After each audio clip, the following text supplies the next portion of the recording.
Kenapa dikatakan COVID-19? Karena bermulanya itu dari tanggal 30 Desember tahun 2019. Jadi inilah pertama kali diketahui ada radang paru-paru yang kita sebut sebagai pneumonia yang tidak tahu sebabnya. Dan seminggu kemudian pada tanggal 8 bulan 1 itu diketahui bahwa disebabkan oleh novel coronavirus yang baru, ya, yang sebagai patogen. Patogen ini adalah bakteri yang dapat menyebabkan penyakit.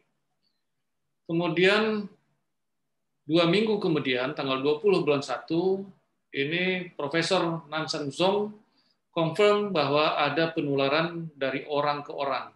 Karena selama ini penyakit ini diketahui penularan dari binatang ke orang, dan dia tidak begitu berbahaya, karena kalau kita tidak dekat binatang, maka dia tidak akan tertular. Sayangnya ini sudah terjadi penularan dari orang ke orang yang begitu berbahaya, dan akibatnya 3 hari kemudian Wuhan itu di lockdown. Jadi begitu kita berpacu dengan waktu dan pemerintah Cina dengan segera melockdown, menutup Wuhan. Dan 1 hari berikutnya, jadi tanggal 24 bulan 1, ya, itu mulai rombongan tenaga medis dari berbagai provinsi itu datang ke Wuhan. Ya. Jadi datang ke Wuhan, ini sebanyak 40.000 orang berturut-turut dari 30 provinsi datang ke Wuhan. Kemudian pada tanggal 18 Maret, ya, 18 Maret ini dibayangkan dari 20 bulan 1 datang ke Wuhan, kemudian 18 Maret Wuhan dinyatakan 0 kasus. Jadi dalam waktu 2,5 bulan itu semua kasus yang berjumlah lebih kurang 40.000 kasus itu dinyatakan 0, dan kemudian para tenaga medis kembali ke rumah masing-masing. Tanggal 8 April, jadi 4 bulan berikutnya Wuhan dibuka.